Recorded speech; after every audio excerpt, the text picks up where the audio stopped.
বন্ধুরা, আজকাল প্রায় সবাই কোনো না কোনো স্বাস্থ্য সমস্যায়, কারো গ্যাস অ্যাসিডিটি বা আইবিএস এর মতো হজমজনিত সমস্যা রয়েছে, কারো রক্তে শর্করার মাত্রা বেড়ে যাচ্ছে, কারো রক্তচাপ স্বাভাবিক থাকছে না। 4 জনের মধ্যে 3 জন ভারতীয়র পেট অস্বাভাবিকভাবে বেড়ে যাচ্ছে, আবার কারো বয়সের আগেই চুল পড়ে যাচ্ছে, আবার কেউ ত্বকের সমস্যা থেকে মুক্তি পাচ্ছেন না, migraine, asthma, uric acid, fatty liver. একবার আপনার চারপাশের মানুষের দিকে খেয়াল করুন, আপনিও মানবেন এই যে সব স্বাস্থ্য সমস্যা আজকাল কতটা কমন হয়ে গেছে, আর তাও খুব অল্প বয়স। কিন্তু একটা জিনিস আছে, যেটা যদি আপনি আপনার রুটিনের অংশ করে নেন, তাহলে আপনাকে কোনো সমস্যায় পড়তে হবে না।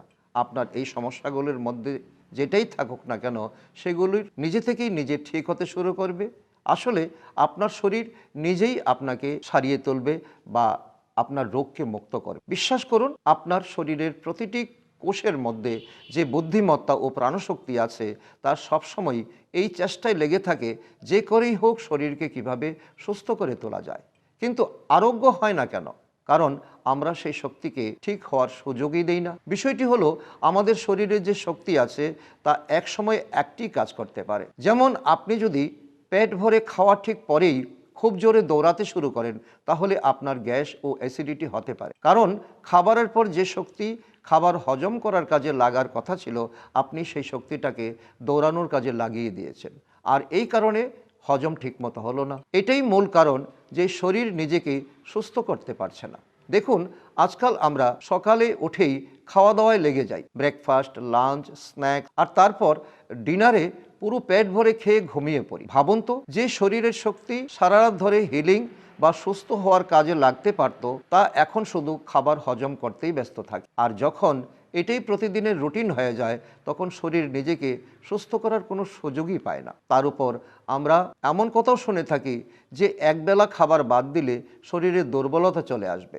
প্রতি 2 ঘন্টা পর পর খেতে থাকো। আরে, যদি এতই খেতে থাকি, তাহলে শরীর যে আগে থেকেই ফ্যাট জমা হয়ে আছে, তা কবে ব্যবহার হবে? এই ধারণাগুলোতে খাদ্য ও ফার্মাসিউটিক্যাল ইন্ডাস্ট্রি তো বেশ মজা পাচ্ছে, কিন্তু এতে আর আমাদের রোগগুলো কমছে না, বরং সেগুলো দিন দিন বেড়েই চলছে। কিন্তু একটি উপায় আছে, আর সেই উপায়টি হলো অটোফেজি। অটোফেজি নিয়ে গবেষণার জন্য 2016 সালে জাপানের এক সেল বায়োলজিস্টকে নোবেল প্রাইজ প্রদান করা হয়েছিল। বন্ধুরা, অটোফেজি হলো শরীরের এমন একটি অবস্থা যখন শরীর নিজেই নিজের অসুস্থ বা ক্ষতিগ্রস্ত অংশগুলোকে সারিয়ে ফেলতে শুরু করে বা খেয়ে ফেলে। অটোফেজি শব্দটি দুটি শব্দ থেকে এসেছে। অটো মানে নিজে, সেলফ, এবং ফেজি মানে খাওয়া, ইটিং। জাপানের নোবেলজয়ী সেল বায়োলজিস্ট গবেষণা করে আবিষ্কার করেছিলেন যে অটোফেজির অবস্থায় শরীরের শক্তি শরীরে থাকা অব্যবহৃত প্রোটিন, ক্ষতিগ্রস্ত কোষ, ক্যান্সার কোষ এবং ভাঙাচোরা কোষ প্রাচীরকে রিসাইকেল করে আবার নতুন করে তৈরি করে। কিন্তু এই নবায়ন বা মেরামতের কাজ তখনই সম্ভব যখন আমাদের পেট খালি থাকে, আর পেট খালি রাখার সবচেয়ে কার্যকর ও সহজ সময় হলো রাত। ভাবুন, আপনি যদি সন্ধ্যা 7টায় ডিনার করে ফেলেন, এই কথাটা শুনেই আরে, এত তাড়াতাড়ি খেয়ে নিলে আবার ক্ষুধা লাগবে না? অনেকে বলবেন, সন্ধ্যা 7টায় ডিনার করব কিভাবে? আমি তো অফিস থেকে রাত 9টায় ফিরি। আরে ভাই, তাহলে মায়ের সঙ্গে কথা বলবে কে? আমাদের বাড়িতে তো খাবার রাত 9টায় রান্না হয়। আমি বুঝতে পারি এই প্রশ্নগুলো একদমই স্বাভাবিক, কিন্তু শুধু পরের 10 মিনিটের জন্য আমার কথা শুনে নিন। আমি বিষয়টি খুব সহজ আর সাধারণভাবে বোঝাবার চেষ্টা করব। আমি সত্যিই চাই অন্তত একবার আপনি এই বিষয়টা ট্রাই করে দেখুন। এর উপকারিতা পরে আপনি নিজেই গুনে গুনে বলতে পারবেন। যদি কেউ আমাকে জিজ্ঞাসা করে এই পেটটা কমছে না, কি করা যায়, এমন কিছু বলুন যা সবচেয়ে বেশি কার্যকর, তাহলে আমার পরামর্শ হবে, একটা কাজ করুন, রাতের খাবারটা একটু তাড়াতাড়ি খেয়ে নিন। কিন্তু শুধু রাতের খাবারই কেন তাড়াতাড়ি খেতে বলা হয়? দেখুন, এর একটি সোজা কারণ হলো আমাদের হজম শক্তি সূর্যের উপর নির্ভর। সূর্য যত উপরে উঠে, আমাদের শরীরের হজম ক্ষমতাও তত বাড়ে। দুপুরের সময় এটি সবচেয়ে বেশি থাকে। সেই সময় আমরা প্রায় যে কোনো খাবারই হজম করতে পারি। তারপর দিন যত ঢলে যায়, আমাদের হজম শক্তিও তত কমতে থাকে। সূর্যাস্তের পর এটি সবচেয়ে কম হয়ে যায়। এরপর আমরা যাই খাই তা হজম করতে শরীরের অতিরিক্ত সময় লাগে। কিন্তু আমরা কি করি? রাত 9টার সময় পেট ভরে খেয়ে সঙ্গে সঙ্গে ঘুমিয়ে পড়ি। এতে খাবার ভালোভাবে হজম হয় না, পচতে থাকে বা ফেঁপে ওঠে, অর্থাৎ বদ হজম হয়। আর খাবার পচলে বা ফেঁপে উঠলে নানা ধরনের রোগ সৃষ্টি হয়, পেট বেরিয়ে আসে।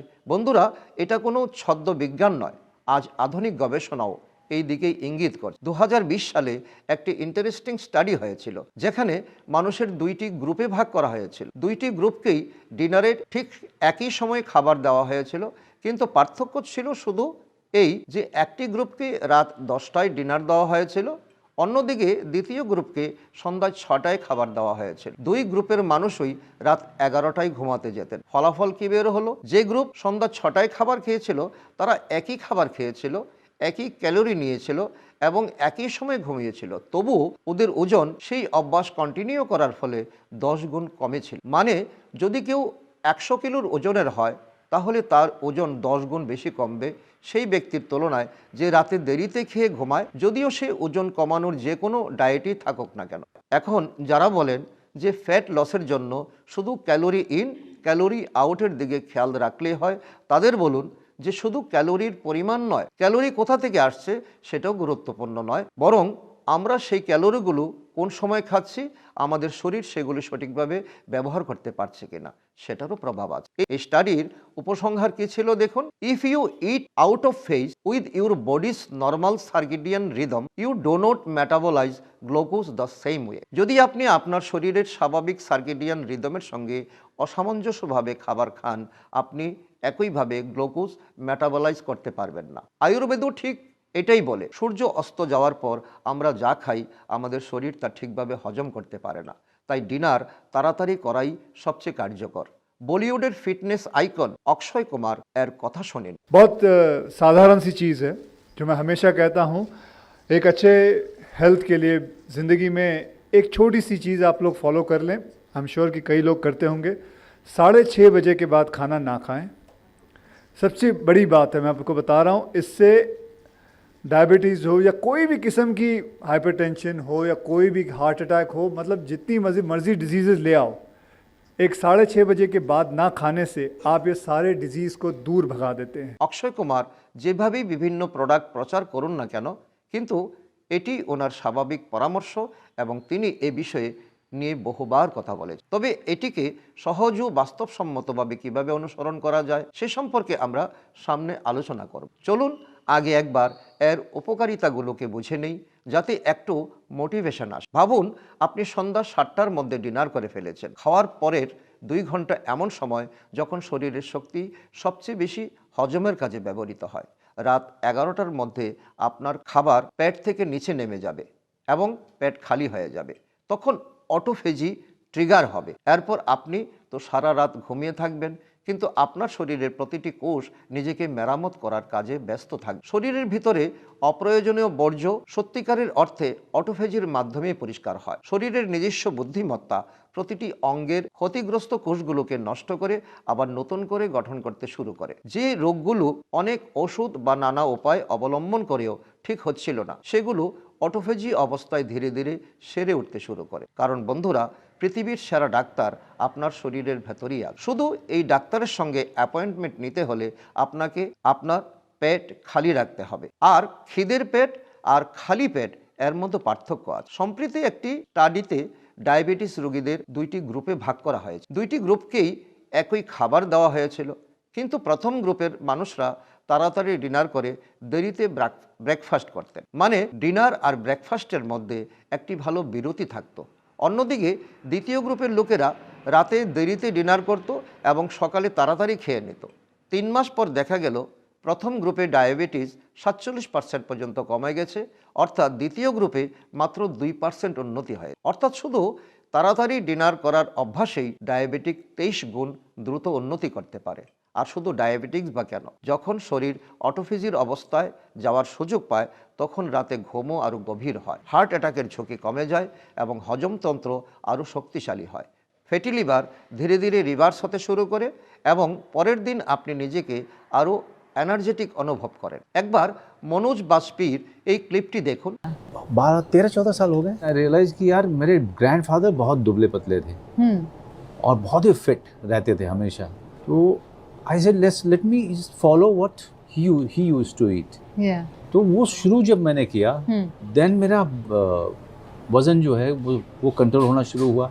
मैं काफ़ी एनर्जेटिक भी फील कर रहा था और काफ़ी हेल्दी फील करना शुरू कर दिया. Then that was the time I decided that I will stick with this. Then उसमें ट्विकिंग ये की मैंने, फिर फास्टिंग करीब 12 घंटे का 14 घंटे का करना शुरू कर दिया. रात का डिनर मैंने धीरे धीरे हटाना शुरू किया, क्योंकि एक डॉक्टर ने कहा कि जल्दी खा लो, नहीं तो वो खाना आपके पेट में पड़ा रहता है. हाँ. है ना. हाँ जी. तो वो जो पूरा विजुअल था कि खाना पेट में पड़ा रहता है तो उससे मुझे थोड़ा डर लगा. I stop eating my dinner. এই বিষয়ে অনুক্ষা শর্মার এর কথা শোনার মতো। I eat early dinner and I think it's doing wonders to my health. By 5:36 dinner is done.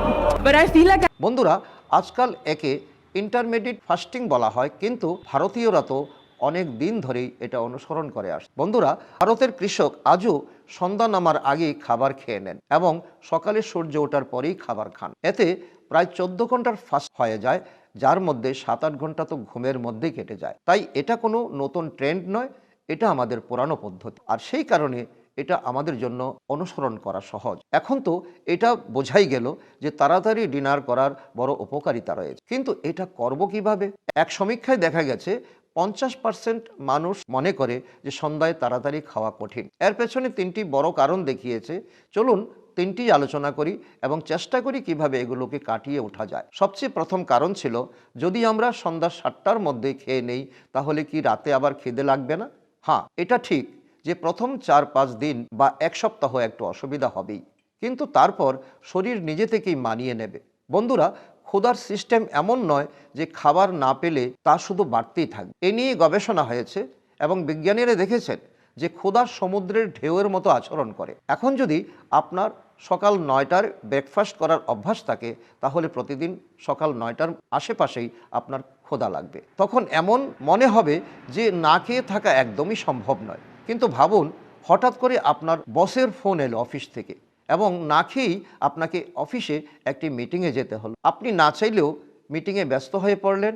তারপর 2 ঘন্টা পরে যখন 11টায় আপনি ফ্রি হলেন, তখন দেখলেন যে 9টায় এত বেশি ক্ষুধা লাগছিল, 11টায় সে ক্ষুধা একেবারেই নেই। এখন তো মনে হচ্ছিল সরাসরি লাঞ্চই করে নেওয়া যাক। তাহলে কি হলো? 9টায় ক্ষুধার একটি ঢেউ এসেছিল, কিন্তু আপনি খাবার দেননি, তাই সেই ঢেউটা চলে গেল। এখন আপনার লাঞ্চের সময় আবার সেই একই ঢেউ আসবে। অনেক সময় এমন হয় যে রাতে খুব খিদে লাগছিল, কিন্তু আপনি খাননি এবং ঘুমিয়ে পড়েছেন। সকালে উঠে দেখলেন একদমই ক্ষুধা লাগছে না। তাহলে আসলে সেটি সত্যিকারের ক্ষুধাই ছিল না, এটা আসলে সেই সময় খাওয়ার অভ্যাসের ফলেই ক্ষুধা লাগছিল। এটাও বুঝে নিন, যখন আমরা বাইরে থেকে খাবার দেই না, তখন শরীর ভিতর থেকে ফ্যাট ব্যবহার করতে শুরু করে। হ্যাঁ, শুধু 1 সপ্তাহ একটু কঠিন লাগে, তারপর শরীর নতুন রুটিন মানিয়ে নেয়। যদি 1 সপ্তাহ নিয়ন্ত্রণে থাকতে পারেন, তাহলে আপনার জন্য সন্ধ্যা 7টায় ডিনার করা রাত 9টায় ডিনার করার মতোই স্বাভাবিক হয়ে গেছে। এই বিষয় নিয়ে মনোজ বাজপেয়ী সেই একই ইন্টারভিউতে বলেছেন, ট্রান্সমিশন করার সময় অবশ্যই একটু সময় লাগে। তিনি বলেন, প্রায় 1 সপ্তাহ খুব কঠিন লেগেছিল। তখন আমি কি করতাম জানেন? একটু হেলদি বিস্কুট খেতাম। যখন খুব বেশি ক্ষুধা লাগতো, তখন আমি 2টো বিস্কুট খেয়ে নিতাম এবং অনেক জল পান করতাম, কারণ সন্ধ্যার সেই হাঙ্গার পেইন্স খুব তীব্রভাবে আসে। আমরা নিজেরাই তো রাতে দেরি করে ডিনার করার অভ্যাস গড়ে তুলেছিলাম, আর ডিনারও বেশ অনেকটাই খেতাম। দেরিতে খাওয়ার এক সময় লাইফস্টাইল হয়ে যায়। তাই ধরুন, আপনি যদি সন্ধ্যা 7টায় ডিনার করেন আর যদি রাত 9টার দিকে আবার ক্ষুধা লাগে, তাহলে প্রথমে আমি পরামর্শ দেব আপনি জল পান করুন। তবে শুধু জল হয়তো যথেষ্ট নাও হতে পারে। সেক্ষেত্রে জলের সঙ্গে 3টি জিনিস মেশাতে পারেন: লেবু, মধু এবং সৈন্ধব লবণ। এটি পান করলে শরীরে ইলেকট্রোলাইটের ঘাটতি পূরণ হবে এবং ক্ষুধা কমে যাবে। এখন যদি আপনি রাতে অনেক সময় পর্যন্ত জেগে থাকেন এবং আবার ক্ষুধা লাগে, তাহলে সেই ক্ষেত্রে আধা থেকে 1 গ্লাস দুধ পান করতে পারেন। আয়ুর্বেদ অনুযায়ী রাতে দুধ পান করা যায়। দুধ খেলে পেট ভরে যায়, ঘুমও ভালো হবে এবং সকালে পেটও ভালোভাবে পরিষ্কার হবে। দ্বিতীয় যে চিন্তাটা মানুষের ছিল তা হলো, আমরা তো রাত 8টার আগে অফিস থেকে ফিরি না, 9টা বাজে, তাহলে 7টায় ডিনার করব কিভাবে? এটা সত্যি একটি বাস্তব সমস্যা। এর জন্য আমার আপনাদের কাছে পরামর্শ হলো, আপনি বিকাল 5টা থেকে 6টার সময় যখন অফিসে স্ন্যাক্স ইত্যাদি খান, তখন ভালো করে পেট ভরে খেয়ে নিন। চেষ্টা করুন প্রোটিন সমৃদ্ধ খাবার খেতে, যেমন পনির রোল খেতে পারেন, পনির ভুর্জির সঙ্গে রুটি খেতে পারেন, ছোলে ভাত খেতে পারেন, ডাল ভাত খেতে পারেন। চাইলে এগুলো বাড়ি থেকে প্যাক করে নিয়ে যেতে পারেন, অন্য যে কোনোভাবে ম্যানেজ করেন। মূলত বিকাল 5টার যে মিলটি খান সেটি আপনার ডিনার হিসেবে ধরে নিতে হবে। এরপর যখন রাত 8টার দিকে বাড়ি ফিরবেন তখন একই পদ্ধতি অনুসরণ করতে পারেন, যেটা আমরা এখনই আলোচনা করলাম। প্রথমে জলে লেবু, মধু আর সৈন্দব লবণ মিশিয়ে পান করেন। তারপর যদি ক্ষুধা লাগে তাহলে দুধ পান করতে পারেন। যারা অফিস থেকে দেরিতে বাড়ি ফেরেন তাদের জন্য এটাই সবথেকে ব্যবহারিক উপায় হতে পারে। এবার তৃতীয় সমস্যা হলো, যা অনেকেই বলছেন, আমরা তো তাড়াতাড়ি খেতে প্রস্তুত, কিন্তু বাড়িতে খাবার তৈরি হয় রাত 8:30 থেকে 9টায়। আজকাল আমাদের বাড়িতে খাবার দেরিতে তৈরি হয়, কারণ মানুষ ভুলে গেছে যে তাড়াতাড়ি ডিনার করার কত উপকার আছে। ভেবে দেখুন, শুধু এই একটি অভ্যাস বদলালেই কত রোগ থেকে উপকার পাওয়া যেতে পারে। ধরুন, একই পরিবারে কারো ডায়াবেটিস আছে, কারো উচ্চ রক্তচাপ, আবার কারো অ্যাসিডিটির সমস্যা আছে, আবার কারো ফ্যাটি লিভার আছে। কিন্তু যদি সবাই মিলে শুধু ডিনারটা তাড়াতাড়ি করা শুরু করেন তাহলে সবাই উপকৃত হবেন। তাই আমার মনে হয় এই সমস্যার সমাধান করা হয়তো ততটা কঠিন নয়, শুধু সচেতনতার অভাব আছে। আপনি তাদের এই ভিডিওটা দেখান, হয়তো তারা রাজি হয়ে যাবে। তবু যদি কোনো কারণে একেবারে সম্ভব না হয় তাহলে শেষ বিকল্প হিসাবে আধুনিক ইন্টারমিডিয়েন্ট ফাস্টিং অনুসরণ করতে পারেন। সে অনুযায়ী যদি আপনি রাত 9টায় ডিনার করেন তাহলে পরের 16 ঘন্টা কিছু খাবেন না এবং সরাসরি দুপুরে তো একটাই লাঞ্চ করবেন। সকালে আপনি লাউয়ের জুস, লেবু জল, নারকেলের জল, স্যালাড ইত্যাদি খেতে পারেন। বন্ধুরা, মোট কথা হলো আমাদের শরীরের শক্তি প্রায় সারাক্ষণিক খাবার হজম করার কাজে ব্যস্ত থাকে। ভাবুন তো, আপনাকে যদি বছরে 365 দিন অফিসে ডাকা হয় এবং একদিনও ছুটি না দেওয়া হয়, তাহলে কি আপনি দক্ষতার সঙ্গে কাজ করতে পারবেন? অবশ্যই পারবেন। আমাদের পেটের অবস্থা ঠিক এমনই। তাই পেটকে প্রতিদিন 12, 14, 16 ঘন্টা যতটা সম্ভব বিশ্রাম দিতে শুরু করুন। দেখবেন শুধু এই একটি নিয়মেই আপনার অসুখগুলো কমতে শুরু করবে। আমিও একসময় শরীর গড়ার চেষ্টায় দিনে 6 বার খাবার খেতাম, আর এখন আমি দিনে 2 বার খাবার গ্রহণ করি, সকাল 10টা 11টার মধ্যে, আবার সন্ধ্যা 6টা 7টার মধ্যে। আর আমি নিজেই অভিজ্ঞতা থেকে বলতে পারি আমাদের শরীর খুবই ফ্লেক্সিবল। আপনি যেমনভাবে চাইবেন তেমনভাবে তাকে অভ্যস্ত করে তুলতে পারবেন। শরীরের নাম মহাশয়, যাহা সহাও তাহাই সয়। শুধু প্রথম সপ্তাহটা একটু কঠিন হবে, তারপর আপনি বলবেন এটাই ছিল সেরা সিদ্ধান্ত। আমি যতজনকে চিনি তাদের সবাই সন্ধ্যায় তাড়াতাড়ি খাওয়ার ফলে উপকার পেয়েছেন। কম খেলে কোনো দুর্বলতা আসে না, বরং আপনি শারীরিকভাবে আগের চেয়ে বেশি এনার্জেটিক অনুভব করবেন এবং মানসিকভাবেও আরও বেশি আইডিয়া আসে। তাই একবার চেষ্টা করুন, দেখুন এবং আপনার অভিজ্ঞতা কমেন্ট সেকশনে অবশ্যই জানাবেন, যাতে অন্যরাও আপনার থেকে অনুপ্রেরণা পেতে পারে। বন্ধুরা, এই ভিডিও যদি ভালো লেগে থাকে তাহলে খুব করে লাইক করবেন, শেয়ার করবেন, বন্ধুদের মধ্যে শেয়ার করবেন। আবার দেখা হবে নতুন একটি ভিডিও নিয়ে। ততদিন পর্যন্ত সুস্থ থাকবেন, ভালো থাকবেন।